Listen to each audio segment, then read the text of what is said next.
überlegen. Aber wir kommen hier jetzt, würde ich mal behaupten, besser durch.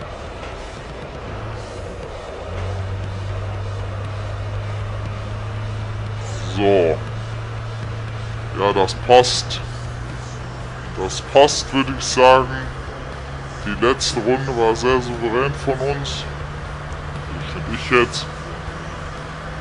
Schöne Überholmanöver. Einmal hat uns hier in der ersten Kurve die Tür zugeschmissen, aber naja, was soll's.